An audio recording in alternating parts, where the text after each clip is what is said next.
მე მახსოვს იგივე კადაფი, რომელიც საუბრობდა ამერიკელებზე, თუ რა გაუკეთეს ამერიკელებმა, აღნიშნავდა იმ როლს, რომელიც ეკისრა ამერიკას იმ აფრიკულ ქვეყნებში.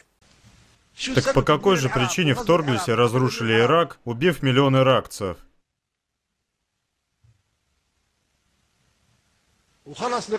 Пусть наши американские друзья ответят вот на какой вопрос. Почему Ирак? За что? Бен Ладен иракец? Нет. Теракт в Нью-Йорке совершили иракцы? Нет, не они.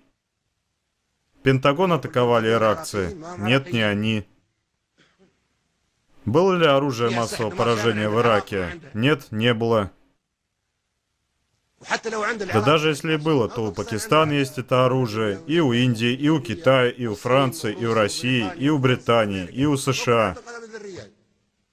Что, их тоже уничтожать будем? Хорошо, давайте развалим все страны, где оно есть.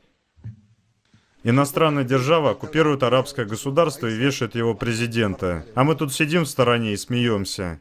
Почему не проводится расследование казни Саддама Хусейна? Как можно повесить военнопленного, президента арабской страны и ни много ни мало члена Лиги арабских государств? Сейчас нет речи о политике, которую проводил Саддам Хусейн, или о наших с ним разногласиях. У всех у нас были политические разногласия с ним, равно как и друг с другом. За пределами этого зала нас ничего не объединяет.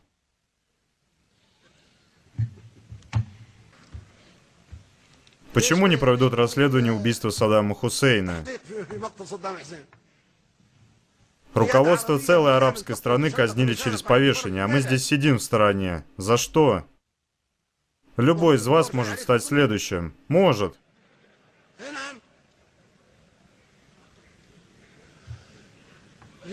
Америка плечом к плечу воевала вместе с Хусейном против Хаменеи. Хусейн был их другом. Дик Чейни дружил с Саддамом Хусейном. Дональд Рамсфельд, будучи министром обороны США, когда те уничтожили Ирак, когда-то был близким другом Саддама Хусейна. А в итоге они его продали и повесили. Вы дружите с Америкой, хотя нет, я скажу мы. Мы дружим с Америкой. Но однажды она может вздернуть и нас. ამერიკელებმა კოცონი მარტო ევროპაში კი არა. ამერიკელებმა კოცონი დაანთეს უამრავ ქვეყანაში. ეს არის ლიბია, ეს არის ეგვიპტე, ეს არის სირია, ეს არის ერაყი, ეს არის ავღანეთი.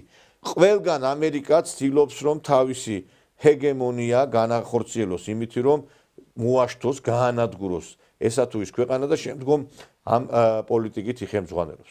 ამერიკა არის ქვეყანა რომელიც იუგოსლავიაში ბომბებს ყიდა და ამით ულოცავდა აღდგომის დღესასწაულს სერბებს.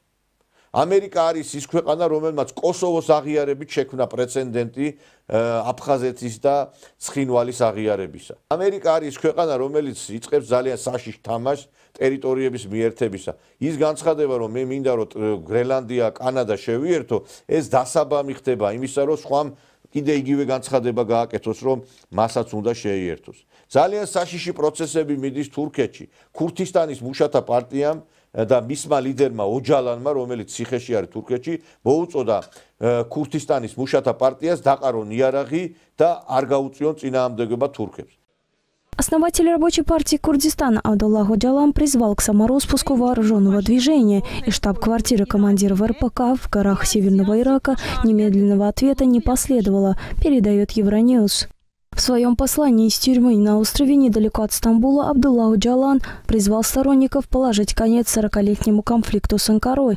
«Я призываю сложить оружие и беру на себя историческую ответственность за этот призыв», заявил 75-летний лидер турецких курдов в письме, зачитанном депутатами Прокурдской партии народной свободы и демократии. Ранее делегация партии смогла посетить Оджалана, отбывающего пожизненное заключение на острове Имралы в Мраморном море, и опубликовать фотографию встречи в социальных сетях. Рабочая партия Курдистана – порождение 20 века, века самого интенсивного насилия в истории, 2 мировых войн, реального опыта строительства социализма и глобальной холодной войны, полное отрицание курдской идентичности и ограничение основных прав и свобод, в частности, свободы слова, сыграли важную роль в ее возникновении и развитии, заявил Оджалан.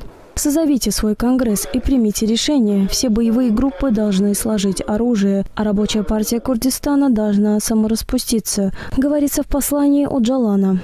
Абдулла Оджалан находится в заключении с 1999 года, после того, как он был осужден за государственную измену.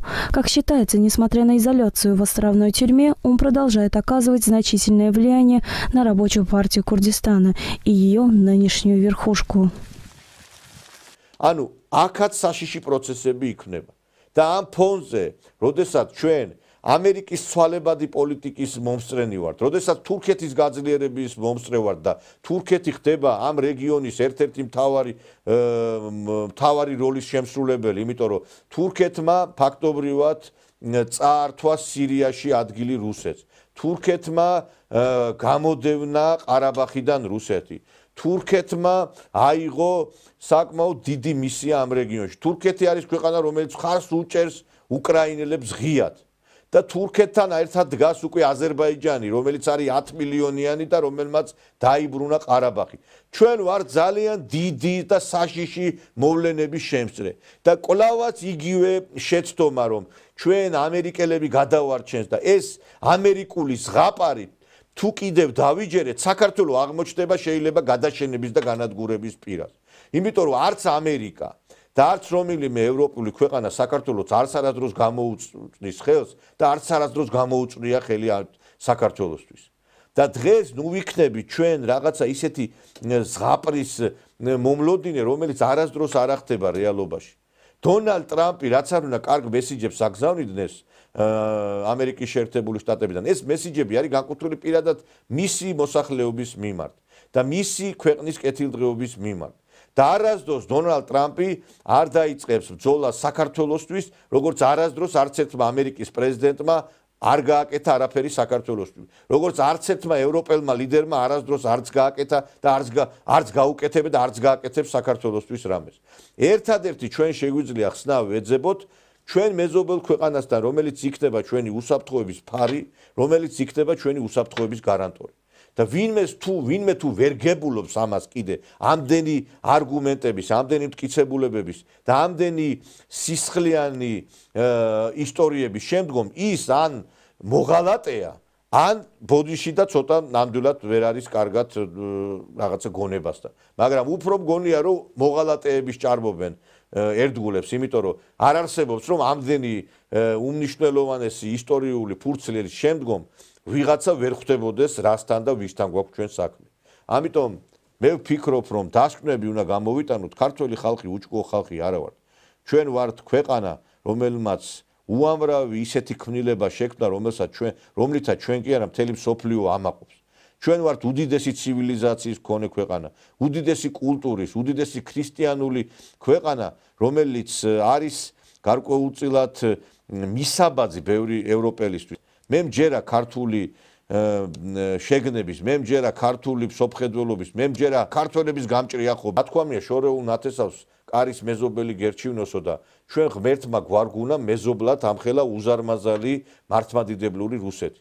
და ერეკლე მეფეს იმიტომ ებძვიან ამდენი ხანია, რომ ერეკლემ იმიტომ გადადგა ნაბიჯი რუსეთთან გეორგიევსკის ტრაქტატით, რომ სხვა გზა საქართველოს არ აქვს. ამ რეგიონში ჩვენ ბიზანტიასთან იმიტომ იყო საქართველო, რომ ბიზანტია იყო მართლმადიდებლური ქვეყანა, რომელთანაც ჩვენ შეგვეძლო ურთიერთობა. რა თქმა უნდა, ბიზანტიასაც ბევრი რამე ცუდი ქონდა გაკეთებული საქართველოსთვის, მაგრამ სხვა ჩვენ არ ქონდა არჩევანი. დღესაც შეიძლება ჩვენ ბევრი გულისწყენა ქონდეს რუსეთისგან, მაგრამ რუსეთის გარდა საქართველოს სხვა გზა, სხვა არჩევანი არ გააჩნია.